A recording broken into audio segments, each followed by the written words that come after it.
Hello. Bonsoir, bonsoir, comment allez-vous? Et est-ce que vous m'entendez? Est-ce que vous m'entendez? Est-ce que j'ai bien réglé le son? Oui, normalement, vous devriez m'entendre. Comment ça se présente pour cette soirée de déprime après ce week-end de déprime et ce lundi encore pire? Salut Delirium Bear.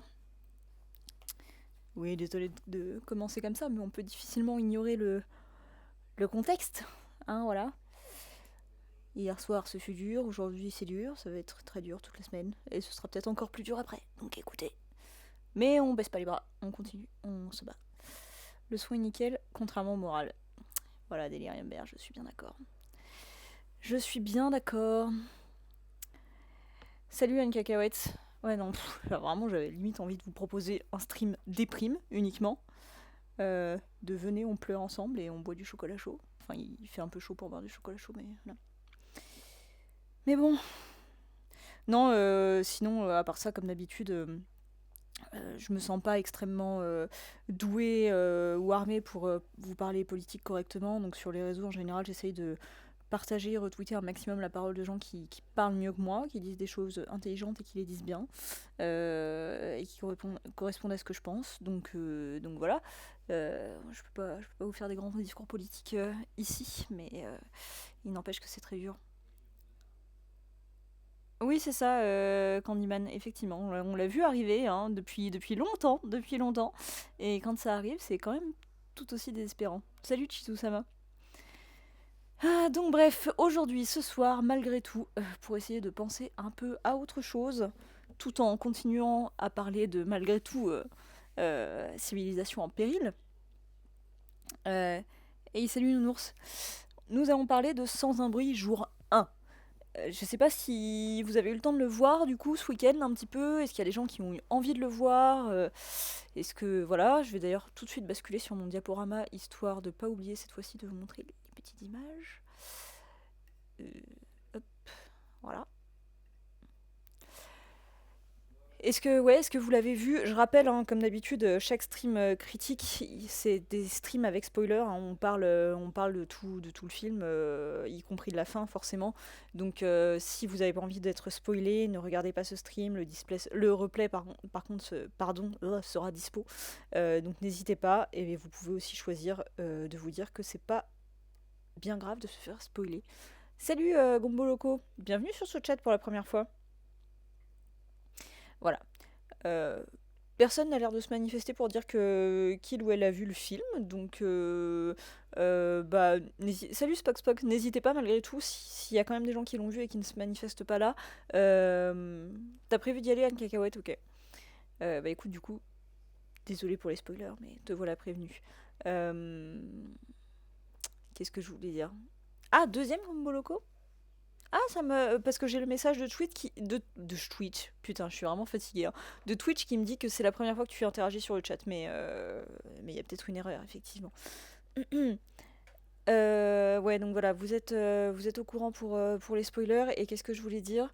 Oui, n'hésitez pas, les personnes qui l'auraient déjà vu, pour le coup, à évidemment, comme d'habitude, partager votre avis dans le chat, réagir à ce que je dis, enrichir ce que je dis, tout ça, tout ça.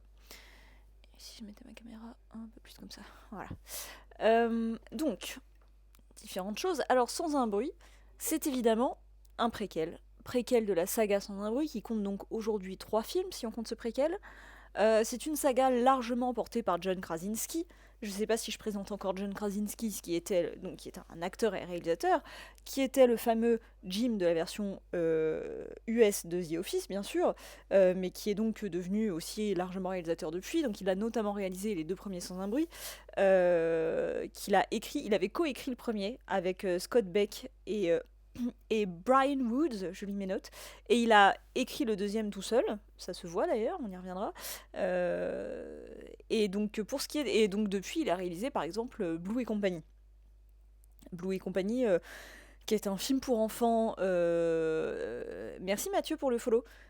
Qui est un film pour enfants sorti cette année, que j'ai trouvé relativement mignon, alors qu'il avait des défauts, qui était ultra référencé, qui sentait beaucoup l'influence de ses inspirations, et qui parfois faisait regretter l'excellence des films dont il s'inspirait, beaucoup, comme Pixar, comme enfin plein de trucs.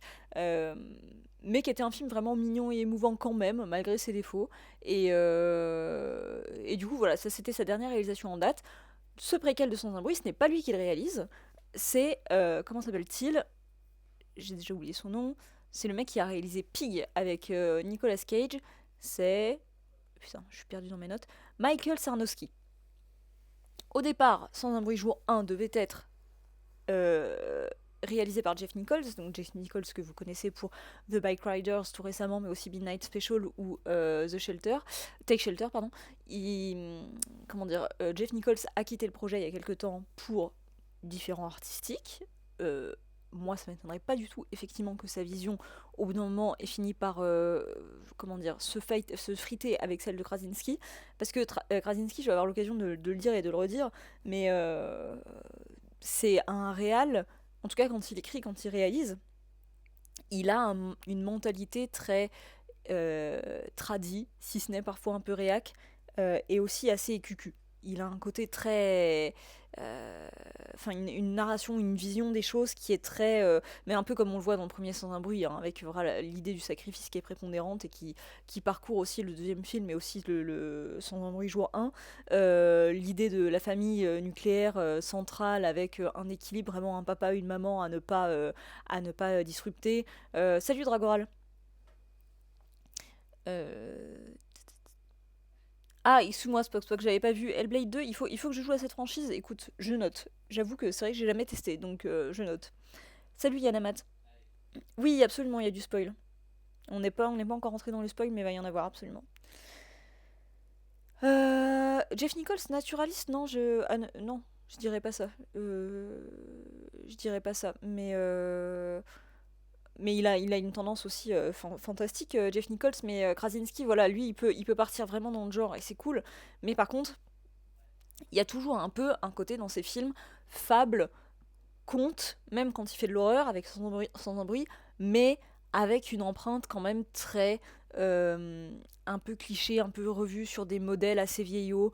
Je dis pas qu'on peut pas raconter l'histoire d'une famille hein, du tout, mais dans le 2 notamment qu'il a écrit tout seul, et c'est pour ça que je disais que ça se ressentait, il y avait avec le personnage de Cillian Murphy, alors qu'au départ, dans la toute première, enfin, dans la première moitié du film, pendant assez longtemps, il y a quand même le personnage d'Emily Blunt qui se débrouille comme elle peut, parce que donc le personnage de John Krasinski meurt du coup à la fin du premier film, qui est le papa de la famille, parce qu'il joue aussi dans son propre film.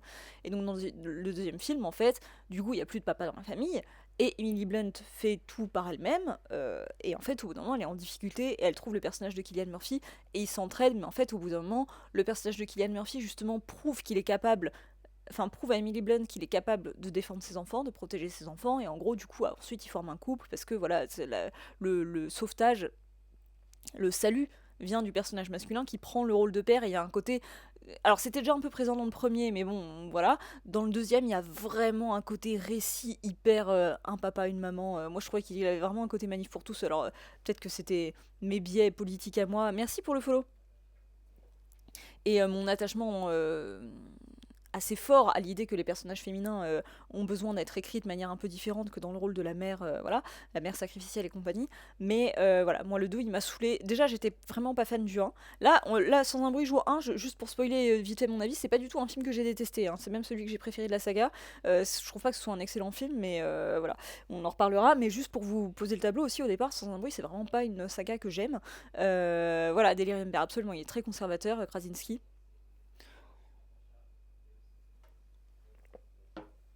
Donc, ouais,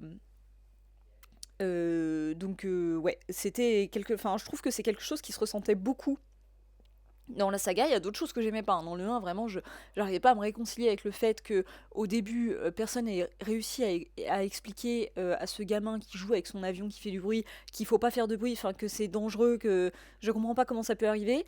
Mais bon, admettons, les enfants font n'importe quoi, et que à la fin, en fait, la nana, elle doit accoucher dans ces conditions-là. Ils ont quand même eu 9 mois de grossesse. À aucun moment, ils se sont dit, tiens, on va mettre à profit ces 9 mois pour essayer de construire une sorte d'abri insonorisé pour que la meuf puisse accoucher en sécurité et en faisant du bruit. Enfin, bon, je trouvais ça pas horrible, mais c'est un film qui n'avait pas trop bien fonctionné sur moi. Et le 2, du coup, pour les raisons que j'ai évoquées, encore moins. Donc juste petit rappel, le premier film, il est sorti en 2018. Donc je répète, réalisé par John Krasinski, scénarisé par Scott Beck, Krasinski et Brian Wood. Pour un budget, alors par contre ça avait été un succès, un très gros succès pour l'échelle de son budget, parce qu'il n'avait coûté que 17 millions d'euros, Ce qui n'est au regard des budgets démentiels qu'ont les blockbusters d'aujourd'hui, ce qui était vraiment pas dingue. Alors voilà, après on sait que l'horreur ça se fait souvent pour moins cher, mais alors qu'il a quand même pas mal d'effets spéciaux, que c'est un post-apo et tout. 17 millions d'euros, c'était pas tant. Et il a rapporté 341 millions d'euros. Donc c'était quand même une très très bonne opération commerciale. Donc évidemment, dès 2020, il y a eu le deuxième film, donc réalisé et scénarisé par Krasinski cette fois-ci, avec un budget de 60 millions d'euros, donc nettement plus cher que le premier, mais on reste dans une échelle relative, on reste dans une fourchette basse fourchette moyenne basse de budget de blockbuster, et il en a rapporté 300 millions, donc c'est pas aussi bien que le premier qui avait fait 341, ça reste quand même bien. L'opération est moins bonne et c'est pas étonnant que la suite, enfin que le préquel du coup ait mis plus de temps à arriver, même s'il peut y avoir plein d'autres raisons, parce que là du coup si au deuxième on commence déjà à se dire bon l'écart il est entre 60 millions et 300 millions de box-office, ça a beau être bien, c'est quand même nettement moins bien que le premier, donc est-ce que pour un troisième le film ne se serait pas cassé la gueule? C'était possible. Donc bref, c'est pour ça aussi que un troisième film n'a pas été enclenché tout de suite. Mais bon, ça reste globalement une saga lucrative, c'est sûr. Donc là, avec ce troisième film, donc comme je disais, il y a eu différents changements de... Salut chut chut. Il y a eu différents changements de réal scénariste, donc parce que Jeff Nichols devait coécrire au départ. Il avait coécrit d'ailleurs, enfin je crois qu'il était parti pour coécrire le scénario avec Krasinski toujours. Et en fait il a quitté donc le projet pour différents artistiques comme je le disais, mais le scénario, Krasinski lui était quand même toujours derrière l'essentiel du scénario, donc au bout d'un moment il a déposé le scénario au prod en disant bon c'est bon on est prêt à lancer, et donc Michael Sarnowski est arrivé sur le projet et là a aussi remanié le scénario. En tout cas il est crédité comme scénariste à côté de Krasinski, donc je suppose qu'il a un peu revu le scénario à sa sauce aussi. Voilà, que je sais pas après, voilà, comme Jeff Nichols est parti pour différents créatifs, je ne sais pas comment ça se sera passé avec Sarnowski, à quel point Krasinski lui aura lâché la bride ou pas, est-ce qu'ils avaient la même vision des choses ou pas, qu'est-ce que Sarnowski a apporté au scénario, je ne sais pas. De toute manière, on va le voir, il y a des problèmes au scénario. Encore une fois, on n'est pas sur un film que je déteste, mais il y a quand même des problèmes, et clairement, on va pas se priver pour en parler. Pour faire un point juste box-office, alors évidemment, là, le film n'est sorti que mercredi, on n'est que sur le premier week-end d'exploitation, donc c'est très très loin d'être définitif, évidemment. Pour l'instant, donc on est quand même sur un budget de 67 millions d'euros, donc la barre a encore été augmentée par rapport au deuxième film qui avait un budget de 60 millions d'euros. On n'est pas sur un pari énorme, parce que le budget est augmenté, mais pas non plus... pas tant que ça. Mais cela dit, pour un préquel, déjà un préquel, donc qui ressort pas les stars, ni Krasinski, ni Cillian Murphy, ni Emily Blunt des précédents, qui reprend l'histoire avant et tout, bon, ça reste... c'est pas sûr que la formule fonctionne. Pour l'instant, il a rapporté, là, donc là, à la date à laquelle on est, après son premier week-end d'exploitation, parce que du coup, j'explique pour les gens qui verront ce live en replay que nous sommes du coup le lundi 1er juillet, donc quelques jours après le jour de sa sortie, il en est à 98 millions de box-office pour le moment, sachant que c'est pas pire que les précédents. Si je ne m'abuse, là, si je regarde sur Box Office Mojo, euh, sur le sol américain, premier week-end d'exploitation, le premier avait fait 50 millions, le deuxième avait fait 47 millions, est à peu près dans la même fourchette, et celui-ci a fait 53 millions. Donc globalement, tous les domestic openings des films de la saga se sont à peu près valus. Donc on est sur des chiffres, voilà, je sais pas où est-ce que le film va terminer sa course, avec quel box-office, mais il est très possible qu'il ne se plante pas plus que ça. Après, de là à ce qu'il recreuse l'écart entre le budget et le box-office par rapport aux autres, je ne pense pas. Salut Loïc. Alors Delirium Bear, tu dis, et la mère de famille qui rencontre très pratiquement son ancien meilleur ami veuf et sans enfant, même pas 24 heures après avoir perdu son mari. Ouais, non mais c'est ça. Il faudrait pas qu'elle commence à se poser des questions trop profondes non plus. Euh, Voilà, voilà. Bon, un petit coup d'eau. Donc pour vous situer, je vais vous lire un petit peu le résumé de ce préquel. Comme d'hab, je vais faire résumé Wikipédia, comme ça je suis à peu près sûre de ne pas vous dire n'importe quoi.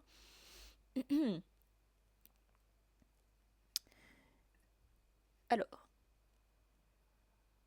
ouais, il est un peu court ce résumé. Avant les événements liés à la famille Abbott, une jeune femme nommée Sam tente de survivre aux prémices de l'invasion des créatures à New York. Alors en fait, si on essaie de vous raconter un peu plus en détail la chose, en fait donc le personnage le personnage central qui est interprété par Lupita Nyong'o, D'ailleurs, je crois que je vous avais dit, j'étais un peu dégoûtée parce qu'à un moment donné, avant la sortie du film, j'avais eu une ouverture pour potentiellement faire une interview d'elle et finalement ça ne s'est pas fait. Mais très très peu de gens ont eu la chance d'avoir une interview d'elle au moment de la promo du film, donc c'était un peu normal. Salut Utopia. Ah, t'es allé le voir hier? Bah très bien, parce que ça manquait de gens qui ont vu le film dans le chat. Parfait. Euh, donc Lupita Nyong'o, qui actrice oscarisée quand même, qui était évidemment la star de Us de Jordan Peele, qu'on voit malheureusement trop peu au cinéma et trop peu dans des rôles principaux. Donc là, c'est quand même vachement bien qu'elle soit la star de ce film, qu'elle porte sur les films, sur les épaules, pardon. Et j'en profite pour dire en plus que l'une des qualités du film, même si en soi ça fait pas, c'est pas quelque chose qui fait d'un film, c'est pas une qualité intrinsèque au film, on est d'accord, mais ça fait du bien d'avoir une héroïne à laquelle on ne prête aucune histoire d'amour, aucune histoire sentimentale, aucune histoire de sexe, et encore une fois, c'est toujours, je précise, c'est pas l'idée n'est pas de faire des films puritains, l'idée est de pouvoir écrire des personnages féminins en dehors de ces considérations, et qui en plus, évidemment, on ne peut pas l'oublier, qui est quand même une femme noire, et ça c'est quand même cool parce que jusque là, elle a été utilisée au cinéma en tant que femme noire, c'est-à-dire que Us, évidemment, la couleur de peau était une problématique dans le film. Un film de Jordan Peele en même temps, c'était quand même assez politique, assez engagé. Dans les Black Panthers, etc. Évidemment enfin, des rôles de femmes noires. Évidemment, c'est bien d'avoir des actrices et des acteurs noirs pour jouer des rôles dans lesquels la couleur de peau compte. Évidemment, c'est évident, mais c'est bien aussi parfois de pouvoir donner des rôles principaux, pas que secondaires, comme en général le cinéma le fait pour avoir une idée de diversité à l'écran tout en conservant les rôles principaux aux personnes blanches. Là, on a vraiment le rôle central qui est tenu par une femme noire. Et en plus, c'est une femme malade, donc je vais revenir dessus quand je vais vous faire un peu le résumé du film. Et c'est une femme noire qui a des cheveux de femme noire, ça c'est important parce qu'en plus les femmes noires sont très très peu représentées avec leurs cheveux crépus en l'état, etc. Et là, comme elle est malade, comme le personnage a un cancer, petit content warning d'ailleurs sur le thème de la maladie et de la fin de vie, aussi bien pour regarder le film que pour ce qu'on va aborder dans ce live, bah ça fait vachement de bien d'avoir ce genre de représentation dans ce genre de film, un blockbuster américain, une femme qui n'a pas les cheveux lissés ou qui n'a pas une perruque ou je sais pas, qui est là avec ses vrais cheveux, qui est pas maquillée, enfin qui est pas sexualisée outre mesure et qui joue un rôle qui aurait très bien pu être le rôle d'une femme blanche. Et ils ont fait ce choix de choisir Lupita Nyong'o qui mérite beaucoup plus de films et de beaucoup plus de rôles et de rôles centraux. Et ça fait du bien. Voilà, c'était juste pour dire, on est d'accord que c'est pas ça qui fait un bon film, mais ça fait du bien. Magical Froco, tu dis hello hello, je viens de revenir de ma séance perso, ah bah trop bien, j'ai aimé sans plus, mais je suis très content de voir un personnage masculin souffrant d'anxiété sans qu'on le tourne en personnage fragile et inutile. C'est vrai, c'est vrai aussi qu'en termes de représentation c'est assez intéressant, donc là tu parles du personnage joué par du coup, merde j'ai oublié son nom, comment il s'appelle, putain j'ai pas noté son nom, Joseph Quinn, pardon, merci, le personnage de Joseph Quinn, qui joue donc le personnage de Eric. Première fois que je la voyais dans un film, elle est vraiment très bonne. Ah oui, Utopia, c'est la première fois que tu voyais Lupita Nyong'o. Bah, du coup, il faut que tu regardes Us. Hey, Spooky. J'arrive et elle sourit. Pourquoi elle sourit? Comment elle sourit précisément aujourd'hui? Non, t'inquiète, j'ai vraiment commencé le live par une ouverture en mode vraiment déprime, en mode flemme, en mode j'arrive pas à parler tellement on est dégoûté de la vie et tout, donc voilà. Bref, ça c'était pour le petit laïus sur Lupita Nyong'o. Donc l'histoire du film, c'est effectivement cette fameuse Sam, qu'on trouve au départ dans l'hôpital dans lequel elle est résidente, et hôpital dont elle ne s'imagine pas sortir, parce que donc elle est en phase terminale d'un cancer, malheureusement, et elle sait, et c'est dit dès le début du film, et donc le spectateur sait aussi que elle ne survivra pas à la fin du film, c'est sûr, d'une manière ou d'une autre, parce qu'elle sait qu'elle va mourir très très prochainement, parce qu'à un moment donné, du coup, un soignant qui l'encadre, qui s'occupe plus ou moins d'elle, de son suivi, qui est d'ailleurs joué, je crois, par le jeune homme qui jouait le rôle principal de Hérédité, lui propose de faire une sortie en ville, d'aller au théâtre avec d'autres patients de l'établissement, et elle dit qu'elle pensait même pas ressortir de l'hôpital, parce qu'elle pensait qu'elle serait déjà morte depuis la sortie précédente. Donc on est vraiment sur un personnage qui est sur le point de mourir, malheureusement, Donc ce suspense-là, il est évacué. On sait que c'est un personnage qui ne survivra pas. C'est intéressant comme parti pris parce que du coup, comme je le disais sur les premiers films, enfin c'est pas révolutionnaire non plus, hein, mais sur le premier film, on avait l'idée du sacrifice de John Krasinski, du personnage de John Krasinski qui faisait un peu l'effet d'une bombe à la fin. On le voyait un peu venir aussi. Bon, la scène est niaise et tout. Enfin, personnellement, je trouve. Mais voilà, ça faisait quand même son petit effet. Dans le deuxième film, il y a, je me rappelle plus assez, mais je crois qu'il y a aussi une idée de sacrifice ou de potentiel sacrifice et finalement le personnage ne meurt pas. Je me rappelle plus. Mais il y a quand même vraiment une tension, évidemment, liée au fait de est-ce que les personnages vont survivre ou pas. Est-ce que quand on pense qu'ils vont survivre finalement, est-ce qu'au dernier moment on va les tuer? Est-ce que quand on pense qu'ils vont mourir finalement, au dernier moment on va les sauver? Bon, là tout de suite on vous pose, cherchez pas les gars, elle va mourir, c'est sûr. Mais du coup, quelle forme va prendre sa mort? Est-ce que ce sera un accident? Est-ce que ce sera un sacrifice? Est-ce que voilà.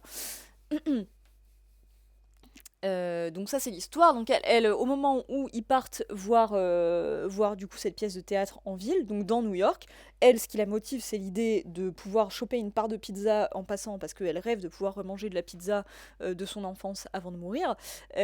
Donc ils assistent à la pièce de théâtre et en fait au moment où ils en sortent, ils doivent reprendre le bus pour retourner vite à l'hôpital parce que le soignant justement a entendu parler du fait qu'il se passait quelque chose en ville, on ne sait pas quoi, mais que c'est potentiellement dangereux. Ils doivent tous vite repartir et en fait, avant que le bus ne redémarre, l'apocalypse commence, les monstres attaquent de tous les côtés et la ville est saccagée en 2 minutes. D'ailleurs, juste petite remarque, je trouve qu'il y a un truc de légèrement mensonger sur le film qui m'a un peu, sur le titre du film qui m'a légèrement déçu, c'est qu'on dit sans un bruit jour 1. Je pensais vraiment que ça allait être un exercice de on vous montre les 24 premières heures de l'attaque. C'est pas du tout le cas, le film ne se déroule pas sur 24 heures. Euh, il me semble, hein. Ça m'a un peu. Je pensais vraiment qu'on allait avoir le premier jour, c'est pas ça. C'est pas vraiment ça, la narration est plus floue que ça et plus étendue. Je trouvais ça un peu dommage parce que je trouvais que l'exercice était potentiellement intéressant. Et du coup, donc, on se trouve avec cette scène voilà, de dévastation de la ville extrêmement rapide avec tout un nuage de poussière et de voilà, on sait plus qui sont les gens, où ils sont, comment on va s'en sortir.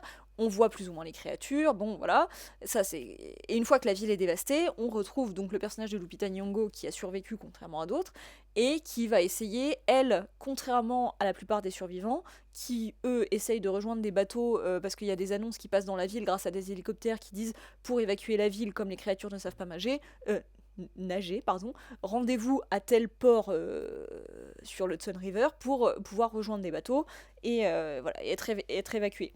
Elle ne veut pas faire ça. Elle sait qu'elle va claquer de toute manière. Donc le but, c'est pas de survivre pour elle, c'est de réussir à manger sa fucking part de pizza. Parce que c'est ça qui lui donne envie de. C'est la dernière chose qu'elle a envie de faire avant de mourir.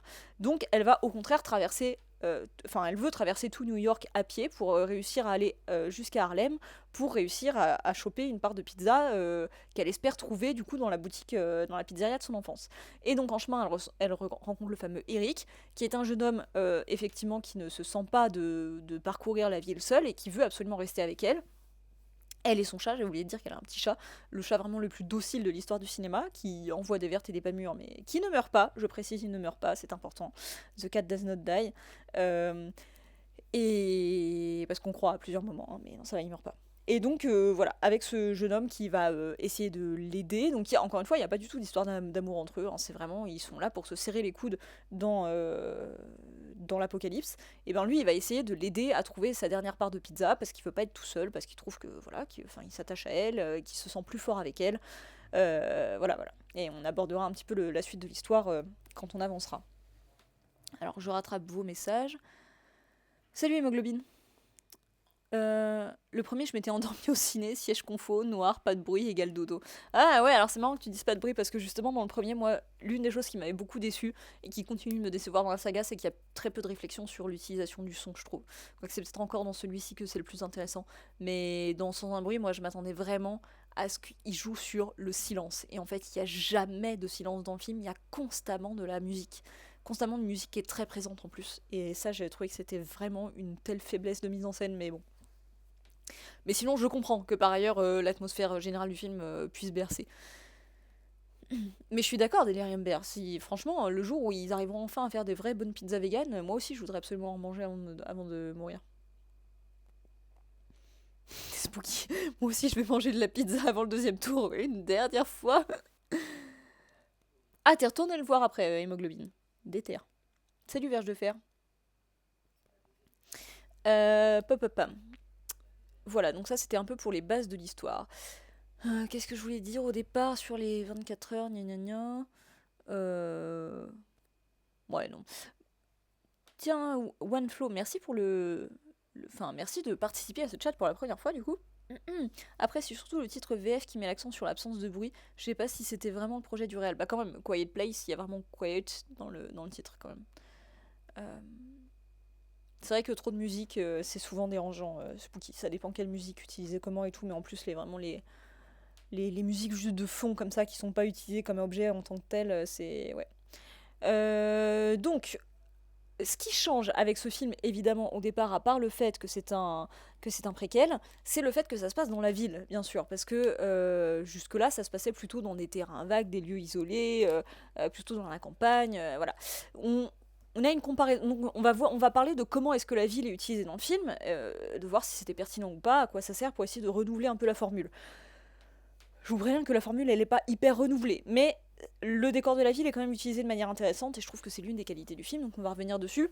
Simplement, problème, au moment où commence le film, c'est que, évidemment qu'on attend le moment de l'attaque, parce que, surtout que moi je pensais vraiment que le film allait être, voilà, 24 heures sur l'attaque en elle-même, quoi. Enfin, je veux dire, la frappe initiale. Et en fait, la frappe initiale, comme je disais, elle prend 2 minutes, et après, c'est comment les personnages ils survivent avec des créatures autour d'eux, mais comme dans les autres films.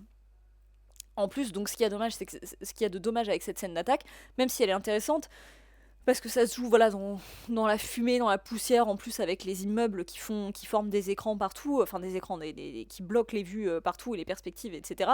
C'est qu'en fait on comprend rien à ce qui se passe, on se met à la place des personnages, on comprend très peu, évidemment il y a des obstacles partout, il faut réussir à s'y retrouver, il y a quelque chose d'affolant c'est là que le décor de la ville est utilisé encore une fois dans les obstacles que forment les immeubles, les bus, les voitures, tout ça, et la fumée qui est créée un peu par la minéralité de la ville, c'est que du coup on rebat un peu les cartes, on n'a pas forcément les mêmes scènes, enfin les scènes n'ont pas forcément le même cachet que dans les autres films, et ça change, enfin pourquoi pas. En revanche, ce que je trouve dommage, c'est que en termes de mise en scène, cette séquence a beau ne pas être nulle, elle est pas nulle du tout d'ailleurs, mais elle est pas incroyable non plus. Il n'y a pas un renouveau fou, ni quelque chose de spécialement terrifiant une fois qu'on a compris qu'on ressort la même formule. Et en fait, elle pâtit de la comparaison avec la scène d'intro du deuxième, parce que j'ai beau ne pas du tout aimer le deuxième sans un bruit, la scène d'intro au sortir du match de baseball, elle est quand même vachement bien. Elle est quand même très spectaculaire et pour le coup, elle est vachement bien mise en scène. Là-dessus, John Krasinski a vraiment assuré. C'est vraiment une séquence. Enfin, le film, moi, il pourrait s'arrêter à la fin de cette séquence-là. Elle est béton, quoi. Elle est vraiment. Et justement aussi, elle reprend le tout début de l'attaque parce que au début du premier film, l'apocalypse a déjà eu lieu. On est déjà dans le monde post-apo, etc. On revient pas tellement sur le début de la catastrophe. La première scène du deuxième film, c'est effectivement le tout début, si ce n'est que ça se passe pas dans une grande ville, ça se passe dans une petite ville américaine où vivent le personnage de John Krasinski et Emily Blunt et leurs enfants. Mais bref, elle était vachement bien mise en scène. Et du coup, là, il y a une redite sur le fait que, bah voilà, on revit le début de l'attaque. Ça dure pas plus longtemps, c'est pas plus étiré que dans le deuxième film. Et si ce n'est que, bon, cette fois-ci, ça se passe dans une grande ville plutôt que dans une petite ville, donc on joue plus sur les obstacles que sur les perspectives des grandes avenues. Enfin, ça aurait pu aussi d'ailleurs, mais en tout cas, c'est pas le cas.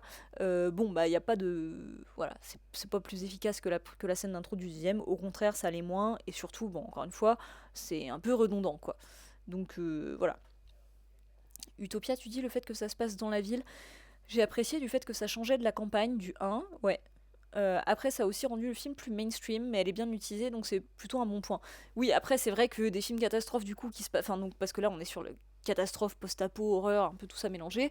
C'est pas le premier qui se passe évidemment en ville, donc à ce niveau-là, c'est sûr que y a pas, on n'est pas sur une réinvention du genre du tout. Des films catastrophes qui se passent en ville, il y en a plein d'autres et il y en a même des meilleurs. Donc vous allez pas avoir vraiment une réinvention de cette grammaire, absolument pas. En revanche, ils ont quand même fait attention à faire en sorte, enfin à intégrer cette donnée, enfin la donnée grande ville dans la manière de créer la peur via les monstres.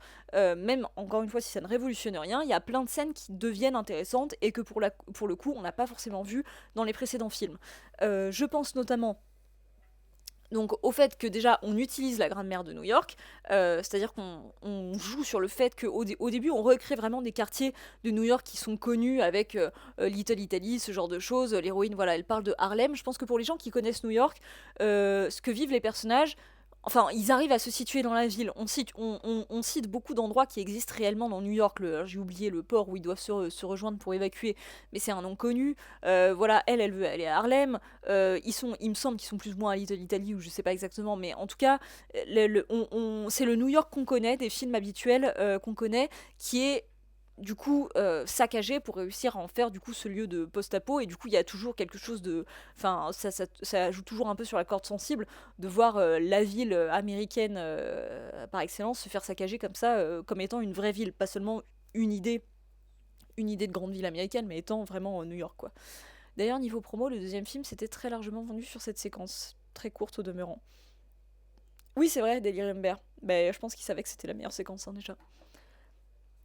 Non, alors la pizzeria Suki, elle est, elle est à Harlem pour le coup, mais c'est pour ça, en fait, je me demande si c'était vraiment Little Italy, parce que dans mon, dans mon vague souvenir d'être passé à Little Italy, une fois, je crois que moi, ça m'a rappelé ça, mais ça se trouve, c'est pas du tout là-bas qu'ils sont, et c'est complètement un autre quartier de New York, et je dis n'importe quoi. Et en fait, c'est parce que ça parle de pizza à un moment donné que je me suis dit, Little Italy. Mais en vrai, la pizzeria, elle est à Harlem.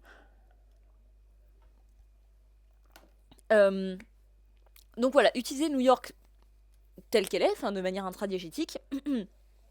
Et évidemment, à partir de là, il y a la grammaire new-yorkaise qui va être utilisée, donc il y a les ponts, les fameux ponts, donc le pont de Brooklyn et d'autres qu'on voit s'effondrer dans le film, et là c'est pareil, qui joue sur la corde sensible des Américains, mais même de nous qui connaissons évidemment toute cette imagerie new-yorkaise un petit peu par cœur, et qui joue, parce que du coup New York, il y a vraiment le côté ville, île, un peu plus ou moins, ou presque île, et du coup, comment dire, ça joue aussi beaucoup sur le côté isolement. Bien sûr, c'était intéressant pour ça de choisir New York en particulier, parce qu'une fois que les ponts s'effondrent, bah du coup, oui, effectivement, il y a à la fois vous êtes piégé par l'eau, et en même temps, c'est aussi l'élément salvateur, parce que c'est par l'eau que vous pouvez vous sauver, vous échapper, parce que les monstres ne peuvent pas nager. Mais du coup, il y a le côté prison, enfin enfermement par l'eau, par la géographie elle-même de New York, qui est pas inintéressante. C'est pas énormément utilisé, mais ça l'est un peu quand même. Donc voilà, je trouve ça plutôt intéressant de vraiment vouloir intégrer cette donnée à la narration du film. À part ça, donc ça joue aussi pas mal avec les gratte-ciel, donc lors de la scène de la frappe initiale, mais pas que, au cours du film. Ce qui est intéressant, c'est que donc on a des créatures qui grimpent partout. Vous voyez, là, on en voit un peu sur une image. Il serait peut-être temps que je change d'image d'ailleurs un jour. Le problème, c'est que les voilà, ça c'est la meilleure photo du film. Le matos image du film est vraiment pas très fourni. J'ai pas d'image très sensationnaliste à vous montrer. Il y a pas de photo de monstres par exemple. Mais vous inquiétez pas, on en voit largement dans le film. J'ai aussi trouvé une référence au 11 septembre avec la poussière durant l'attaque, etc. Ah ouais, bah tu vois, ouais, mais c'est possible, Magical Frogo, justement, je me posais la question d'à quel point il y a un parallèle avec le 11 septembre qui était voulu. Mais c'est vrai que c'est pas con ce que tu dis sur la fumée, parce que au moment de la scène de la frappe, c'est vraiment, la fumée est vraiment prédominante dans la mise en scène, enfin elle sature vraiment l'écran, il y a vraiment quelque chose qui est joué là-dessus, et le personnage du coup de Lupita Nyong'o, pendant toute la première partie du film, elle a le visage qui est couvert de cette poussière. Et c'est vrai, en fait, je pense encore plus que pour nous, chez les Américains, cette imagerie-là doit vachement renvoyer au 11 septembre, t'as raison. Euh, Donc effectivement, après c'est vrai que aujourd'hui, je pense que c'est difficile de situer un film catastrophe à New York et de pas faire un parallèle avec le 11 septembre d'une manière ou d'une autre. Après, je sais pas, qu'est-ce qu'on peut en tirer comme propos au-delà de ça, je sais pas exactement, mais forcément, effectivement, t'as raison. Je pense qu'il y a vraiment quelque chose à en tirer. Salut Rigop. Oui, beau chat sur 20, on est d'accord. Chat très beau et très gentil. D'accord, hémoglobine, très bien. Oublie tout ce que je dis. Donc sinon, à part ça, ce que je disais sur les gratte-ciel, c'est que donc on l'a dit, les créatures, elles sont très grandes, elles ont des grands bras, elles montent partout, mis à part le fait qu'elles sont aveugles, elles sont capables, c'est des super prédateurs, des surprédateurs, elles sont capables de se déplacer absolument comme elles veulent et tout, et du coup c'est intéressant de les placer dans un décor de ville, parce que là, en termes de mise en scène, ça joue pas mal sur la verticalité. D'ailleurs, je vais un instant revenir sur la photo que j'avais là, parce que là, même si évidemment on est sur un montage photo, pour la promo, il y a quand même des plans du film qui fonctionnent un peu de cette manière, où on joue sur la verticalité des gratte-ciel et le fait que les créatures, du coup, pour elles, la ville, dans sa physicalité, c'est un vrai terrain de jeu, parce que les créatures, elles se déplacent dans toutes les dimensions. Les hommes, eux, ils courent au sol, dans les avenues, dans les rues, mais les créatures, elles sont... voilà, elles se déplacent sur tous les plans, toutes les dimensions, elles grimpent sur les gratte-ciel, elles explosent les vides, tout ce qu'on veut, et du coup, à ce niveau-là, il y a une sorte de... Il y a un côté assez ludique de la mise en scène, de vouloir montrer la ville comme étant vraiment en fait un terrain de jeu multidimensionnel pour les créatures. Et du coup d'avoir ce côté englobant, elles peuvent surgir d'absolument partout, du dessus, des côtés, par en dessous, voilà. Et ça pour le coup, à ce niveau-là, il y a aussi une vraie volonté de faire quelque chose du décor de la ville qui va changer de ce qu'on a vu dans les deux premiers films. Même si évidemment, comme ces créatures, elles ont toujours été des super prédateurs qui savaient se déplacer n'importe comment, enfin de toutes les manières, évidemment qu'il y avait aussi ce genre d'idée dans les précédents films, mais là c'est quand même décuplé par vraiment la physicalité et la verticalité de la ville, et ça j'ai trouvé ça plutôt intéressant, même si c'est pas brillant en termes de mise en scène, il y a une volonté d'en faire quelque chose et j'ai trouvé ça plutôt cool. Rigop, tu dis, j'ai trouvé qu'elles ont un peu tendance à se téléporter, genre le bruit les fait apparaître plutôt que ça les attire. Ouais, c'est pas bête ce que tu dis. C'est pas bête, surtout que l'un des défauts du film, c'est que tout ne se tient pas, on va y revenir, mais tout ne se tient pas énormément en termes de cohérence sur justement cette utilisation du son. Et que parfois on a l'impression qu'elles sont très très très sensibles au son, et parfois pas tant que ça. Donc c'est vrai que ce que tu dis sur leur apparition, c'est pas faux, parce que on sent qu'en fait parfois c'est vraiment plus une question de scénario, de là on a besoin que la créature elle soit là maintenant, alors on va dire que ce bruit elle l'a entendu et qu'en fait elle est déjà là et tout, et je suis d'accord. Le troupeau qui suit les hélicos est cool par contre, ouais, mais du coup là aussi ça fait un peu se poser la question de pourquoi est-ce qu'ils utilisent pas pourquoi est-ce qu'ils utilisent pas ça davantage pour réussir à piéger les créatures. Après c'est vrai qu'on est sur le premier jour de l'apocalypse, donc ils n'ont pas encore forcément réfléchi à des stratégies, mais il y a un côté effectivement sur l'utilisation de la ville aussi, là, les espèces de plans d'ensemble, la caméra varie entre du coup les plans à hauteur d'homme et les plans d'ensemble, où on voit ces espèces de troupeaux du coup surpuissants de créatures qui poursuivent les hélicoptères qui font du bruit et qui traversent la ville vraiment comme, je sais pas, comme le troupeau des gnous dans Le Roi Lion, quoi, qui a un effet assez impressionnant et qui est assez cool, et là aussi qui joue sur la physicalité de la ville et de New York avec ses grandes avenues, voilà. Pas de soucis Anne Cacahuète, merci beaucoup d'être passée et bonne soirée à toi. Euh, on a aussi du coup, pardon, hémoglobine, mais j'aimerais bien savoir où ils ont pêché l'idée des monstres, ils sont stylés. Ouais, ils sont stylés. C'est vrai qu'ils sont... En fait, ils sont très stylés. Moi, c'est des monstres que je trouve très cool, même dès le premier, même si j'aime pas tant que ça la saga. Euh, En revanche, je trouve qu'ils sont pas énormément aboutis, mais ça va être un autre... Enfin, encore dans le premier, ça va, parce qu'ils font leur office, on va dire. Là, l'un des problèmes de ce film-là, c'est qu'ils essayent d'explorer un peu, enfin, comment dire, euh, de détailler un petit peu la manière dont peuvent fonctionner ces monstres. Pas d'où ils peuvent venir, ils disent pas exactement d'où ils viennent, mais ils essayent de... Enfin, c'est quand même des monstres extraterrestres, mais ils essayent d'expliciter autre chose par rapport au mode de vie des monstres, et en fait c'est complètement raté, mais on va y revenir. Mais en soi, le design des monstres est vachement réussi, il est très cool, je suis d'accord. C'est juste dommage pardon, qu'ils en fassent pas tellement plus à la mise en scène à ce niveau-là. Mais on va y revenir aussi, parce que quand je dis ça, je pense à une scène en particulier. Donc pour revenir encore un instant sur l'utilisation de la ville, il y a l'intérieur de l'immeuble vitré, il y a toute une séquence qui se passe dans le hall d'un immeuble. Alors je sais pas s'ils sont à Wall Street ou quoi, mais ça rappelle un peu les immeubles dans lesquels Patrick Bateman fait une tuerie dans American Psycho, là, où ils flinguent des types, enfin les types à l'entrée des immeubles, ils passent d'immeuble vitré à immeuble vitré comme ça, et ils traversent des grands halls qui ont une hauteur sous plafond de dingue, parce qu'en fait au-dessus, bah, enfin, le hall il va pas jusqu'en haut évidemment du gratte-ciel en lui-même, mais il monte très très haut et tout est vitré. Il y a cette espèce de grand espace un peu infini, surtout que du coup, comme tout est vitré, on voit en plus dehors la rue, on voit l'immeuble d'en face qui lui aussi est vitré, bon ça fait des effets de perspective, et tout ça est en surface plus ou moins réfléchissante, les villes, le carrelage, voilà, vous voyez le genre de hall d'immeubles d'affaires américains, et du coup il y a une séquence qui se passe dans ces halls-là, et du coup qui est assez cool parce que du coup les vitres elles explosent petit à petit de partout au fur et à mesure que les bestioles arrivent, on a l'impression que les personnages vont vraiment être coincés, et ça je me suis, encore une fois je trouve pas ça génial, la mise en scène aurait pu être mieux, la tension aurait pu être mieux, tout ce que vous voulez, mais il y a vraiment quelque chose, c'est vraiment pas dégueu, il y a une volonté de vraiment utiliser encore une fois un lieu purement américain, purement new-yorkais, et de l'utiliser à travers le prisme horrifique, le prisme catastrophe, avec quelque chose d'assez spectaculaire que j'ai trouvé plutôt cool, et on joue sur les effets de perspective, on joue sur l'effet de profondeur. J'ai trouvé ça pas mal, honnêtement. Les monstres gueule ouverte me font penser aux monstres de The Last of Us, eux aussi sensibles au son. Ouais, avec le. Oui, même si là, du coup, les monstres de Sans un bruit. Merci le petit Bobby pour le follow. Avec toutes leurs plaques qui s'ouvrent comme ça, ils ont un côté plus. Enfin, je sais pas comment dire, mais du coup, un peu tout. C'est un peu que des oreilles, quoi. Toutes leurs plaques, elles s'ouvrent et il y a des conduits auditifs un peu dans toutes. Enfin, sous toutes leurs plaques. Alors que du coup, les claqueurs dans The Last of Us, c'est davantage des champignons, mais c'est vrai qu'il y a quand même un côté un peu ressemblant. Je trouve que c'est très scénarium qu'elles n'entendent pas les battements de cœur, même si sont littéralement collées à la cible. J'allais complètement y venir, Rigop. Je garde ce sujet-là pour après. Là, je termine sur la ville et sur ce que j'ai aimé sur le film.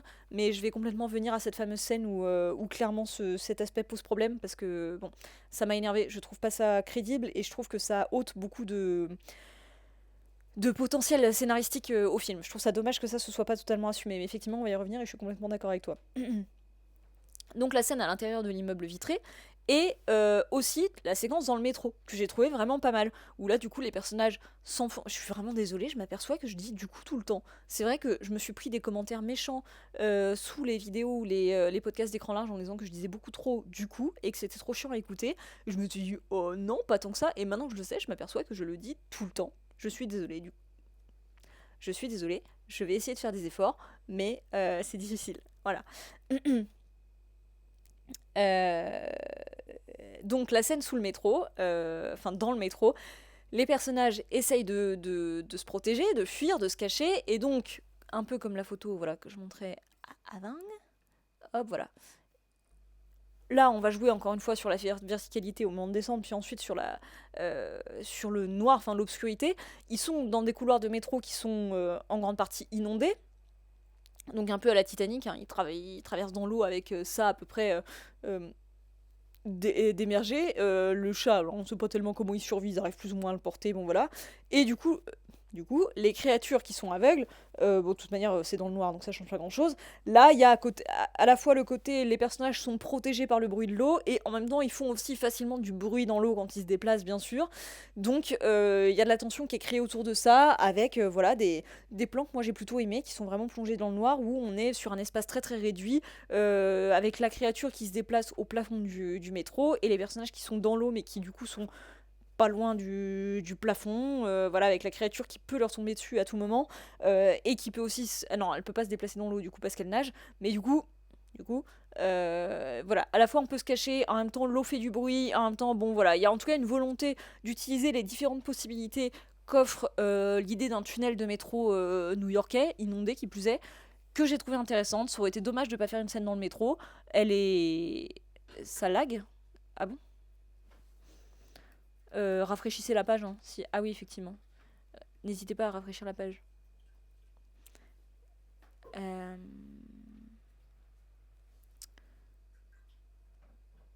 J'attends 2 minutes parce qu'effectivement ça lag.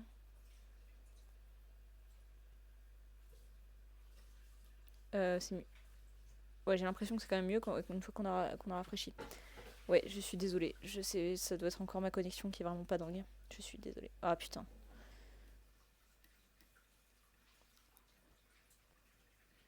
Ah.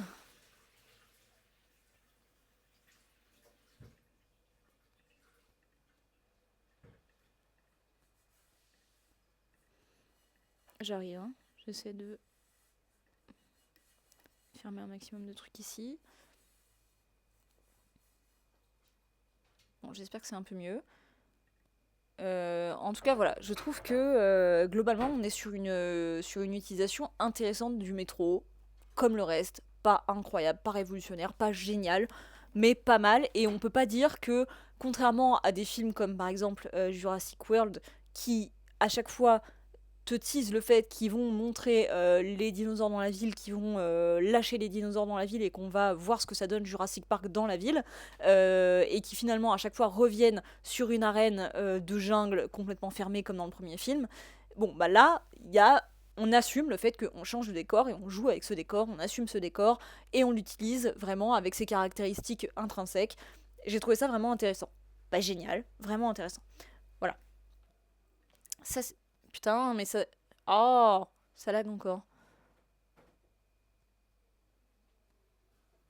Vous arrivez à choper un peu ce que je dis ou pas du tout?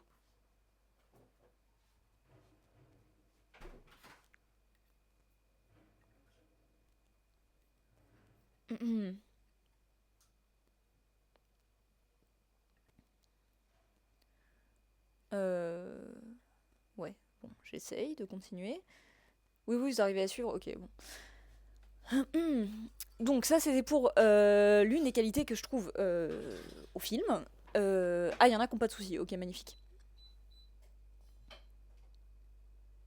Ah d'accord, ah ouais, parce que chez moi, pour le coup, il y a vraiment des gros bugs. Bah écoutez, tant mieux si il y a peu de répercussions chez vous. Mais bon.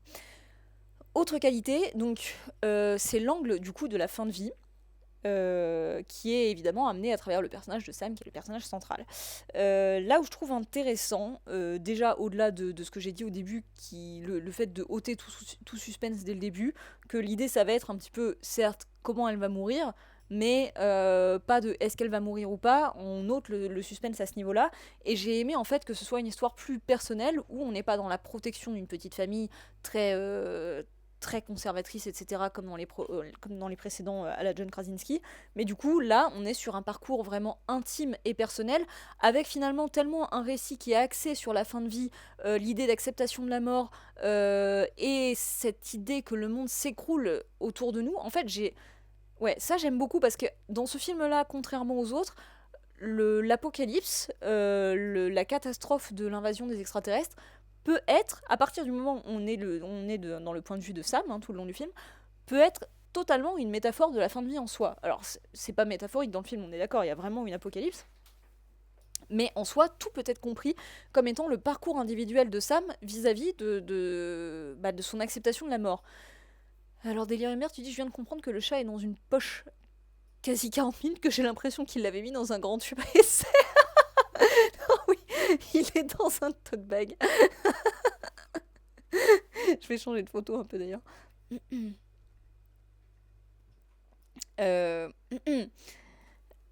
Donc on est sur comment dire, parce que ce qui est intéressant, c'est que Sam au début du film, elle va mourir, elle le sait, qu'elle est malade, tout ça, mais c'est un personnage qui est en colère. On peut comprendre bien sûr, hein, mais elle est mal aimable. Elle est pas du tout dans la sérénité, dans l'acceptation, dans la paix que peuvent trouver éventuellement, hein, soi-disant, certaines personnes qui se savent condamnées et qui essayent de vivre leurs derniers jours dans la sérénité, voilà, l'acceptation, le pardon, tout ce qu'on veut. C'est un personnage qui est vraiment en colère, qui est vraiment très frustré. Euh, et en fait, au moment. Enfin, plus ça va, plus le film se déroule, plus sa mort arrive, bien sûr. Qu'elle meurt de sa maladie ou d'autre chose, ou à cause des monstres. Et en fait, l'effondrement du monde autour d'elle, la manière dont New York se fait dévaster, etc., moi, filmé à travers ses yeux d'une personne qui réapprend à avoir peur alors qu'elle se sait condamnée, etc., ça a vraiment. Enfin, ça me rappelle le fait que, voilà, parfois quand on arrive en fin de vie, on a l'impression que, bah, en fait, on se rend compte d'à quel point on perd réellement tout, parce que c'est compliqué de se projeter dans ce que c'est que de se savoir condamné quand on l'a jamais été, bien sûr, j'ai jamais été, hein, mais j'ai vu ça chez un proche, et en fait, ça fait, du coup, quand c'est chez un proche, on a aussi conscience d'à quel point les choses s'arrêtent pour de vrai, et à quel point la mort c'est réellement définitif, et à quel point on a du mal à le comprendre quand on n'est pas directement concerné. Il y a cette idée qu'en fait, tout est perdu, enfin en tout cas la peur que bah, tout ce qu'on a vécu, tout ce qu'on connaît, tout ce qu'on aime, tout ce qui fait notre monde disparaît et s'écroule et tout à coup tout semble vain, tout semble perdu quoi.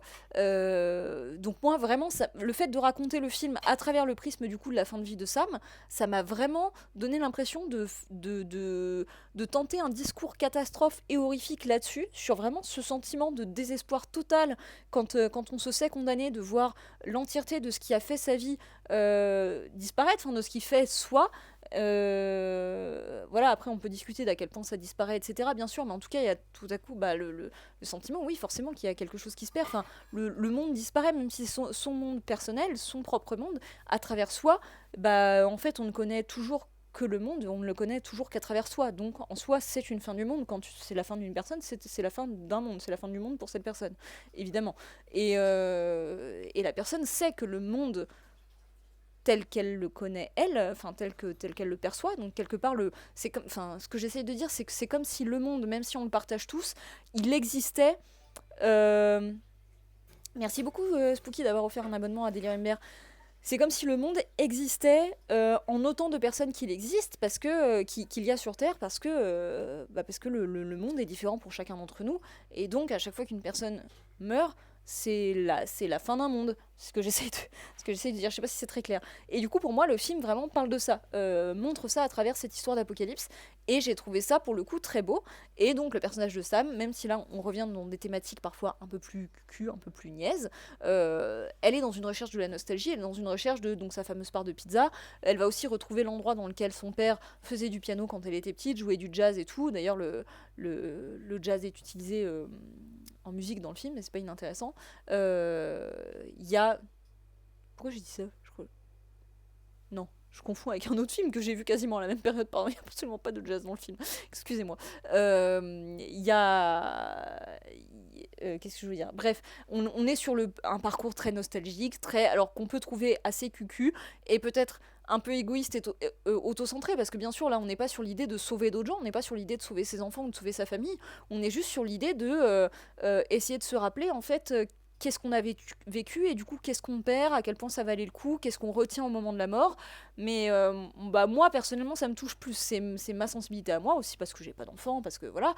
Mais ça m'a parlé beaucoup plus. Et j'ai trouvé ça très touchant. Après aussi, voilà, parce que j'ai perdu des proches et que j'étais beaucoup confrontée ces dernières années à ces questions de fin de vie. Mais du coup, en tout cas, ça a fait écho à beaucoup plus de choses pour moi que les thématiques des premiers films. Euh, je sais pas s'il jouait du piano debout, son père, Hémoglobine. Euh, et donc j'ai trouvé ça vraiment intéressant, voilà, le fait de pouvoir lire l'entièreté du film comme un récit, une acceptation de la mort, vraiment l'horreur de voir la mort approcher, puis après ce que ça peut faire ressortir de beau aussi, parce que quand une personne est en fin de vie, même si c'est horrible d'avoir à affronter la mort et tout ce qui va avec, et la manière dont le corps se dégrade, etc., il y a aussi des moments assez magnifiques qui sont débloqués avec les proches. Il y a des déclarations d'amour, une générosité qui se déclenche vers les autres, il y a des choses belles aussi. Et du coup, elle finit par retrouver une sorte de quiétude et d'amour, justement, dans le souvenir de ses proches, et évidemment dans la manière dont elle finit par partager aussi des moments de vie, et du soutien, et de l'entraide avec le personnage de Eric. Voilà. Et pour moi, c'est complètement un récit de fin de vie, mais 100%. Et à la fin, aussi, parce que donc, du coup, le personnage de Sam finit par mourir, c'est la fin du film, on la voit pas mourir, mais en fait, elle choisit sa mort. C'est-à-dire qu'elle fait effectivement un sacrifice pour sauver Eric. Scène pas forcément crédible, parce que vraiment, normalement, elle échappe à des créatures en courant. Normalement, évidemment que les créatures auraient eu 15 000 fois le temps de la rattraper et de la tuer, mais bon, admettons. Encore une fois, il y a pas mal de scènes qui, à ce niveau-là, sont pas super cohérentes, sont pas super bien écrites, sont pas. Voilà, bon, ça c'est les défauts du film. Mais donc, en tout cas, elle fait le sacrifice de sauver, puis elle meurt pas tout de suite, elle meurt pas lors de ce sacrifice, elle meurt plus tard, mais elle choisit effectivement d'attirer les créatures avec de la musique qu'aimait son père, qu'elle fait retentir sur un lecteur CD au milieu de la rue, et voilà, elle choisit de se faire tuer du coup par les créatures en écoutant la musique qu'elle aime. Bon, scène que je trouvais pas incroyable, mais en soi, il y a aussi, je trouve, un discours sur la manière de pouvoir choisir sa mort, dans la dignité, etc. Et donc j'ai trouvé ça intéressant que jusqu'au bout, le film maintienne vraiment cet angle de, en fait, ouais, cette espèce de métaphore générale sur la fin de vie, sur la toute fin de vie, sur la mort, que j'ai trouvé finalement vraiment émouvante et intéressante. Alors ça m'a pas non plus fait pleurer, ça m'a pas bouleversée parce que le film a des défauts, qu'il a des clichés, qu'il est pas extraordinaire sur plein d'aspects, mais cet angle, en tout cas, en fait, je me suis dit, en fait, c'est cet angle-là que j'aurais voulu que Sans un bruit prenne dès le début. Alors tant mieux s'il le fait maintenant, voilà, avec ce préquel. Mais c'est pour ça que c'est le film que j'ai préféré de la saga, parce que sans être génial, j'ai trouvé cet angle beaucoup plus intéressant et beaucoup plus maîtrisé que le cliché habituel de un papa doit sauver ses enfants, comme on a vu dans La Guerre des Mondes, comme on a eu dans plein d'autres films, post-apo, catastrophes, etc. Je dis pas que cet angle-là n'a jamais été pris, mais en tout cas, je le trouve quand même plus original et plus intéressant. Voilà. Donc ça, c'était pour les qualités du film. Donc l'utilisation de la ville et cet angle de fin de vie. Je reviens un petit peu à ce qui ne va pas selon moi. Il y a donc le problème de la niaiserie, parce que oui, c'est quand même John Krasinski au scénario, et donc ça reste quelqu'un qui aime les histoires un peu cucu, je trouve, les scènes un peu cucu, comme ça se ressent dans Sans un bruit, comme ça se ressent dans Blue et compagnie, et comme ça se ressent du coup ici, où donc quand le personnage de Eric raccompagne Sam jusqu'à la pizzeria et qu'elle a pas sa pizza, mais qui va quand même, parce que la pizzeria a brûlé, bon voilà, mais qui va quand même lui chercher une autre part de pizza ailleurs, et ils sont dans le bar où son père jouait du jazz, et du coup ils refont, lui il lui fait une sorte de petit tour de magie, là il y a une scène muette, enfin avec seulement de la musique, avec des petits ralentis où il lui fait un tour de magie, elle est là en mode genre oh mon dieu mais t'as deviné la carte que j'avais et tout, et il y a vraiment un côté genre ça y est c'est la séquence émotion où on sait que c'est un peu le dernier moment de quiétude avant l'acte final, avant que lui soit sauvé ou pas, que elle soit sauvée ou pas et tout, et c'est vraiment con quoi. C'est pas nul, surtout qu'en plus moi je suis toujours très très sensible au thème de la nostalgie, je suis quelqu'un qui est né nostalgique, donc tout ce qui est retrouvé, ce qu'on a connu enfant, tout ça, moi c'est des choses que ça fonctionne toujours sur moi, donc j'ai trouvé ça moins... Ça m'a moins gêné que dans les précédents films, mais c'est quand même là. Par exemple, j'ai été à la Projo Presse avec Geoffrey et Mathieu, ils ont trouvé que cette scène était détestable et qu'elle était beaucoup trop cucu, beaucoup trop niaise, et je comprends. Voilà, moi ça m'a moins dérangé, mais on peut pas dire que ce soit pas un peu concon, ça l'est, et cliché surtout. Spooky, tu dis moi qui ai pas trouvé grand intérêt au 1, franchement pas aimé le 2, encore une fois, tu éveilles ma curiosité. Bah écoute, ouais, alors sache que comme j'en parlais, Mathieu et Geoffrey, clairement c'est celui qu'ils ont trouvé le moins bon. Mais après, eux, ils aiment plutôt bien les précédents. Ils aiment plutôt même vraiment le premier, je crois. Moi, voilà, comme toi, j'aime très bof le premier, j'aime pas du tout le 2. Celui-ci a donc été mon préféré. Assez largement même si encore une fois je suis pas du tout là pour dire que c'est un chef-d'œuvre, c'est pas le cas, mais je trouve qu'il a beaucoup plus d'intérêt que les autres. Tu mets les mots sur ce que j'ai ressenti en voyant ce film. Ah bah écoute, ça me fait très plaisir Utopia. Ma curiosité commence à s'envoler. Et donc en fait j'en suis venue à la conclusion tout simplement que John Krasinski il est bien gentil à vouloir faire de l'horreur, et moi évidemment que j'encourage n'importe qui à vouloir faire de l'horreur, c'est bien de faire de l'horreur, c'est bien de vouloir, etc. Mais en définitive Krasinski spécifiquement, parce que du coup là comme à travers ce que je dis, les côtés niais, ça se ressent qu'il est au scénario, mais quand même il a la bonne idée de pas être complètement aux commandes de la chose. En fait je préfère quand il fait Blue et compagnie, je préfère quand il fait des films pour enfants, parce que Blue et compagnie c'est super cucu, avec le même type de niaiserie, mais c'est un film pour enfants qui se veut vraiment une petite fable mignonne, qui tire un peu les larmes et tout. Moi j'ai pleuré devant Blue et compagnie. D'ailleurs c'est vraiment la honte parce que en vrai, comme ça faisait écho à pas mal de choses tristes vécues dans ma vie ces dernières années, ça a joué un peu sur des cordes un peu sensibles, voilà. Je dis pas que à n'importe quelle époque de ma vie ça m'aurait fait pleurer, mais en tout cas là ça m'a fait pleurer. Ça m'a même bien fait pleurer. J'avais un peu honte, j'étais vraiment genre au fond de mon siège à la projection presse, j'espérais que personne me verrait. J'ai attendu jusque la fin du générique pour essayer de retrouver un visage normal en espérant ne croiser personne en sortant. En sortant, qui c'est que je croise? L'attaché presse du film évidemment, qui vient me demander mon avis sur le film, et qui au moment me dit ça fait un peu pleurer, hein. Moi j'étais en mode non ça va. Bref, j'avais vraiment la honte parce que je déteste pleurer en public, je déteste qu'on me voit pleurer, vraiment j'ai horreur de ça et je ferais n'importe quoi pour éviter que ça arrive. Donc là vraiment je me suis sentie vraiment humiliée. Mais bon, en tout cas voilà. Du coup je trouve que ce style cucu de Krasinski convient beaucoup mieux à des films comme Blue et compagnie, qui ont une inspi très Pixar, où on est là de toute manière pour être bouleversé avec des trucs mignons, émouvants, nostalgiques, voilà. Je trouve que ça convient mieux à ce genre de film et qu'en fait, il ferait mieux de scénariser des Pixar et de faire des films pour enfants plutôt que de faire des sans un bruit. Mais bon. Rigop, tu trouves que le premier, tu le trouves assez radical sur la bande son? Ah ouais, alors justement, moi pas du tout. C'est ça qui me dérange sur le premier, c'est qu'il y a tellement de musique et de bruit pour un film qui s'appelle Sans un bruit, qui devrait jouer sur le silence. Moi, je me rappelle. Alors pour le coup, je l'ai jamais revu depuis la sortie ciné, mais j'étais sortie de la salle excédée à ce niveau-là. Je l'avais vu avec un ami qui avait été très attaché à cet aspect-là du film aussi, et on avait été saoulés du fait que le film à aucun moment n'assume de jouer sur le silence, le vrai silence quoi. Mais bon. Magical Frogo, tu dis, j'ai pas du tout aimé les deux premiers, mais celui-là passe bien pour un film de divertissement. Mhm. Spooky, les parents se moquaient d'elle dans la salle, les enfants lui jetaient du popcorn, une séance horrible, ouais, c'est ça. Heureusement, non, il y avait pas d'enfants. J'étais une séance, ouais, j'ai eu la chance d'être. Enfin, la chance, en vrai, pas forcément. Parce que du coup, il y a des projos presse avec ou sans enfants. Et celle-ci était sans enfant. J'ai jamais été à une projo presse avec enfants, mais du coup c'est vrai qu'il y a des gens parfois qui découvrent en projo presse des films avec des enfants qui forcément réagissent beaucoup à ce qui se passe parce que c'est des films d'animation, des films qui s'adressent aussi à eux quoi. Donc à la fois je pense que ça peut beaucoup apporter d'avoir la réaction des enfants en live et parfois aussi du coup quand tu essayes de faire ton boulot de journaliste et d'être concentré sur ce que tu vas pouvoir dire sur le film, pas toujours facile, mais bon. Rigop, tu dis j'ai vu 47 fois la bande-annonce qui était matraquée et j'en pouvais plus, il n'y a pas de monde où je suis pas énervée de voir ce film. De quoi, Blue et compagnie? Ah ouais? Hey, le petit Bobby. Je suis moins critique, j'ai bien aimé les deux premiers. Ça offrait une petite intimité dans la vie d'une famille sans être de la pure horreur. Il y avait un côté très compact des deux premiers que j'ai pas vu particulièrement souvent. Après, il faudrait peut-être que je les revoie. Hein. C'est vrai, voilà, je pense pas que je les aimerais malgré tout. Je pense que c'est des films dont je serais jamais fan.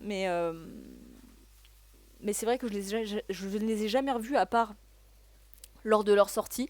Et j'aimerais bien essayer quand même de leur redonner une chance. Bon, après, voilà, le côté conservateur de Krasinski m'énervera toujours, je pense. Mais... Ah ouais, la bande-annonce de Blue passait à chaque film. Je l'ai pas beaucoup vu, mais après, c'est vrai que malheureusement ou heureusement, je ne sais pas, il y a quand même. Enfin, je vais plus souvent aussi, enfin, je vois plus souvent des films en projo presse qu'en projo normal. Donc, du coup, c'est vrai que je vois pas tant de bandes-annonces que ça. Donc, mais je veux bien te croire. Mais c'est un film vraiment honnête. Hein. J'en ai fait la critique sur écran large si ça vous tente. Et donc, à part ce problème de la niaiserie, j'en viens à la scène la plus dérangeante, enfin la plus ratée, la plus problématique entre guillemets. Parce que c'est pas tant que la scène est ratée en soi, c'est la manière dont elle ne sert absolument à rien dans le film. Et dont elle s'insère très, très mal dans le film. Et donc c'est la scène dont parlait Eric Gobb tout à l'heure. Donc il y a tout un moment où le personnage de Eric, je sais pas si j'ai une photo avec lui là quelque part. Non, pas de temps. Ok, bon, bah voilà, toutes les photos sont un peu les mêmes. Donc bref, le personnage de Eric, donc le personnage incarné par Joseph Quinn, là, comme il voit que du coup Sam, elle douille de ouf parce qu'elle a pas ses médicaments qui réduisent ses douleurs liées à son cancer, il décide d'aller s'aventurer dans la ville pour essayer d'aller dans une pharmacie, lui trouver les médicaments dont elle a besoin pour soulager ses douleurs. Et alors là, en plus, très bizarre en termes de narration, de narration parce qu'il part, c'est le jour, il fait 2 pas, ensuite c'est la nuit, enfin c'est bon, c'est pas tout n'est pas hyper clair. Mais donc, oui, parce qu'il a différentes emmerdes, bien sûr, qu'il doit fuir, face à des bestioles et tout. Et il arrive à un moment donné, donc c'est la nuit tombée, dans une sorte d'espace de terrain vague, dans lequel en fait il y a plein d'œufs. De ce qu'on a l'impression, de ce qui donne l'impression d'être des œufs en tout cas, qui ressemblent beaucoup aux œufs d'Alien. Donc là, on a une scène qui se veut très justement Alien, où on essaye de développer un peu le lore des créatures et de montrer comment elles se reproduisent. Enfin, on voit pas des créatures niquées, ni pondre, ni quoi que ce soit, hein, ni même éclore. Donc vraiment, il y a juste tout un espace un peu dégueu dans lequel il y a des trucs qui ressemblent à des œufs. Mais on n'est pas sûr que ce soit des œufs, parce qu'on n'en voit pas éclore, on les voit pas être pondus, et à un moment donné, il y a une créature qui a l'air au contraire d'en manger. Donc, aucune idée de comment ça fonctionne cette histoire. Et en fait, donc, le personnage, donc, comment il s'appelle, Eric, essaye de se faufiler un chemin, il essaye de regarder de quoi ça s'agit, mais en fait, il essaie de s'enfuir. Il monte à un moment donné sur une sorte de poutre en métal, et là, parce qu'en fait, il se faisait quasiment repérer. Il y a les créatures qui entendaient un peu de bruit, mais pas trop. Il y a une créature qui, en plus, a l'air d'être beaucoup plus grosse que les autres, qui se relève et qui apparaît du coup juste derrière la poutre en métal sur laquelle il est. Donc la créature, elle est vraiment à ça de lui. Et donc lui, il se fiche, il fait pas de bruit. Et la créature, là, il y a à la fois le plan que je préfère du film parce que du coup, elle ouvre un peu ses écoutilles, elle ouvre ses plaques de la tête, et on a un très gros plan sur le conduit auditif à l'intérieur avec la muqueuse qui palpite un peu. Vraiment, on sent que ce truc est une oreille décuplée, et vraiment un récepteur, un réceptacle à son extrêmement sensible. Et on est vraiment dans le côté organique de la créature et dans encore une fois la physicalité ou le côté organique du son et de la réception du son. Et de ce qui en fait finalement un super prédateur. Et ça, je trouvais ça génial. Mais ce que disait Rigop, avec lequel je suis tout à fait d'accord et qui m'a beaucoup dérangé, c'est qu'en fait, la créature est à ça de lui et elle ne l'entend pas. Et alors, certes, le personnage de Eric ne fait pas de bruit à ce moment-là, mais on sait très bien que quand on est. Parce qu'il existe, par exemple, sur Terre, je ne sais plus où, je ne sais plus dans quelle ville ou quoi, il existe une salle dans laquelle il y a le moins de son. C'est l'endroit le moins sonorisé du monde, avec le son qui est étouffé au maximum. On est sur des décibels négatifs, je crois. Et oui, je crois que c'est la salle, elle est à moins 7 décibels ou je sais plus. Un truc comme ça. Et en fait, il y a tellement pas de son, mais de manière telle qu'on ne peut jamais en faire l'expérience, nous, dans la vie normale, que en fait, la personne qui est présente dans cette pièce peut entendre son propre sang circuler dans ses veines. Tellement il n'y a absolument aucun son parasite autour. Et donc vous allez pas me faire croire que la créature qui n'est une espèce d'oreille géante surpuissante, sursensible, elle entend pas le mec qui se trouve à ça de lui. Vous allez pas me dire qu'elle l'entend pas respirer, vous allez pas dire effectivement, comme le disait Rigop, qu'elle entend pas son cœur battre. Vraiment, là j'étais en mode, mais c'est pas vrai. C'est pas vrai. Dans ces cas-là, ne faites pas cette scène. Si vous pouvez pas assumer le truc, ne faites pas cette scène. Ça n'a aucune cohérence. C'est pas possible que de temps en temps ils entendent un petit caillou dans lequel on a buté à l'autre bout de la ville, et que là, avec le type en face de lui, avec son cœur qui bat, etc., et c'est quand même l'air qui passe un minimum dans ses naseaux, je sais pas, vous allez pas me faire croire qu'elle l'entend pas, c'est pas possible, quoi.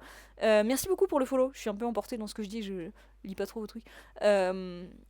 J'ai trouvé ça très très dommage, et en plus de ça, cette scène est très mal intégrée dans le récit, parce que donc il faisait jour, puis là quand il arrive il fait nuit, et ensuite une fois que la créature elle l'a pas entendu et qu'elle repart, on sait pas comment il est reparti de là sans se faire choper, mais en tout cas il y a une ellipse et il retrouve tout de suite Sam et il lui file ses médocs.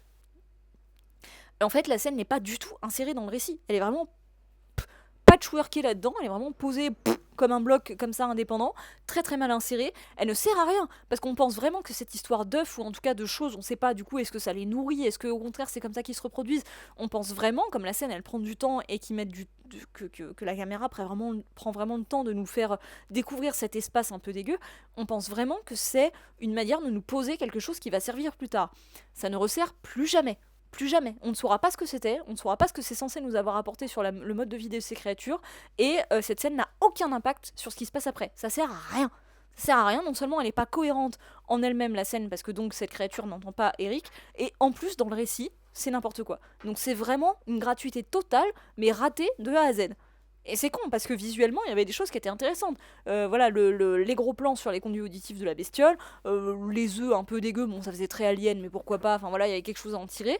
Euh, Si c'était là pour poser quelque chose, si c'était la première, comment dire, la première pierre d'un édifice qui allait servir après, ça aurait pu être bien, hein. Mais ça ne l'est pas du tout. Donc vraiment, là, l'abus total. Ça, c'est pour moi vraiment c'est le plus gros point noir du film. C'est vraiment son plus gros défaut, c'est d'avoir voulu tenter quelque chose ici et l'avoir pas du tout assumé et très très mal intégré dans son récit. Euh, Spooky, en effet, le chat giga calme dans une telle scène, on y croit moyen. Alors, je crois pas qu'il ait le chat avec lui à ce moment-là parce qu'il l'a laissé avec Sam. Ah, quoique non. Ah ben non, il monte. Il monte chercher le chat justement. Ah, non. Je me rappelle plus s'il a le chat avec lui à ce moment-là. Je suis pas sûre. Mais de toute manière, le chat, c'est jamais crédible, hein. Franchement, le truc, ils le trimballent sous l'eau dans un sac et tout. Le chat, il est jamais noyé, il panique jamais, il reste toujours dans les bras sagement, il est toujours content. Il est très mignon, mais vraiment zéro crédibilité. Après, il fait caca, le monstre, et hop, un bébé monstre trop mignon. C'était leur Deliveroo arrivé par météorite, ça doit être ça. Euh, Ouais, fausse bonne idée, ouais. Ils ont voulu se la jouer alien et ils avaient pas les armes pour, malheureusement. Scène dans le cahier des charges, il y a un peu de ça, ouais. À moins effectivement qu'ils aient enlevé des passages qui auraient permis de faire en sorte que cette scène elle serve à quelque chose, mais dans ces cas-là, si t'enlèves les passages, t'enlèves la scène tout court, parce que là en l'état c'est vraiment plus un défaut qu'autre chose. Mais je pense qu'il y avait trop de fric qui était passé dedans et qu'ils voulaient pas la couper. En VOST hémoglobine. Du coup, comme du coup je vois les films en région parisienne, la plupart du temps j'ai quand même la chance de pouvoir les voir. Enfin, et en Projo Presse notamment, j'ai quand même la chance la plupart du temps de les voir en VO. Ah, le screen actuel, ah oui, bah il est très mignon dessus. C'est le siècle des chats, c'est tout. Il en faut un comme il y avait un labrador dans tous les films catastrophes du siècle dernier, c'est vrai. Et, effectivement. Euh, Ah oui, non, mais je suis d'accord, Delirium Bear. Franchement, le nombre de fois où ils devraient se faire déchiqueter la tronche par le chat dans ce film, et ça n'arrive jamais. Mais bon. Ah oui, ils montent chercher le chat sur la poutre, ouais, voilà, j'étais plus sûre. Mais voilà, et le chat, lui, il fait jamais de bruit non plus. Voilà, donc ça c'était pour moi le plus gros défaut du film. J'ai pas tout cité, parce que là j'arrive un peu sur la fin de ce que je voulais vous dire. J'ai pas tout cité, donc je trouve que les défauts c'est le côté cucu, un peu niais, même si ça m'a moins dérangé que dans les autres. Cette scène qui sert à rien, en fait, c'est pas le seul moment qui sert à rien ou qui est pas crédible, qui est pas cohérent. Il y en a plein d'autres, mais celle-ci c'est vraiment un gros pavé et elle est vraiment. Elle cristallise un peu tous les autres problèmes du film. C'est pour ça que je reviens pas sur tous les aspects. Et encore une fois, il y a le sacrifice final du personnage de Lupita Nyong'o qui fonctionne pas, qui est pas crédible dans l'écriture, qui est logique dans son parcours à elle, hein, dans son arc à elle de personnage, mais par contre on n'arrive pas du tout à croire qu'elle arrive à manipuler les créatures comme ça. Il y a des choses, voilà, c'est déjà vu, ça ne renouvelle pas le film d'une catastrophe, c'est pas, voilà, il y a plein de choses qui font que ce film n'est pas extraordinaire. Mais toutefois, je le trouve vraiment aussi quand même intéressant et honnête sur plusieurs aspects, et je trouve que c'est, voilà, à mon humble avis, quand même le meilleur de la saga. Je sais que mes collègues sont complètement pas du tout d'accord avec moi là-dessus, mais moi j'avais quand même un peu envie de le défendre à ce niveau-là. Je trouve que c'est pas du tout nul, donc, donc voilà, j'avais envie de le dire quand même. Si le chat était muet. Euh, et ouais, 10 mètres d'avance, ouais, c'est ça, Rigop, ouais, donc cette scène fonctionne pas trop, mais bon. Ça reste, voilà, ça reste vraiment un film pas nul. J'ai du mal à vous dire, ouais, c'est bien, c'est quand même, moi j'ai trouvé ça pas mal. Écoutez, comme c'était un sans un bruit, je m'attendais à ne pas aimer. Il se trouve que j'ai pas mal aimé, malgré tout. Donc, ça valait le coup de le dire, je trouve. J'avais envie de le défendre un minimum. T'as passé un très bon moment devant Utopia, oui, bah voilà, ça me confirme. Oui, c'est ça, Spooky. Honnête pour un film d'horreur mainstream, ça propose suffisamment de choses. Bon, voilà. Avec des aspects qui énervent, certes, mais aussi suffisamment d'aspects qui, je trouve, réjouissent ou apportent des choses. Et j'avais envie de conclure ce live avant qu'on retourne tous pleurer sur la situation politique actuelle de la France.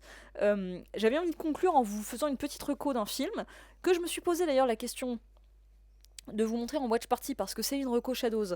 Mais comme c'est un film très enfin, assez contemplatif, assez lent, etc., je me suis dit que c'était peut-être pas le mieux pour une watch party, que bon, c'est pas forcément le meilleur film pour interagir ensemble, enfin, si pour que tout le monde dorme pendant la watch party, voilà, c'est pas forcément utile, mais peut-être que je reviendrai sur là-dessus. Mais donc, c'est le film, c'est Starfish. J'ai écrit un abo sur écran large dessus, donc c'est un dossier, enfin un article sur le film, mais qui est réservé aux personnes qui sont abonnées à écran large.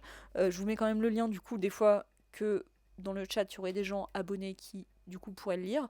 Mais c'est un film réalisé par, j'ai oublié son nom, euh,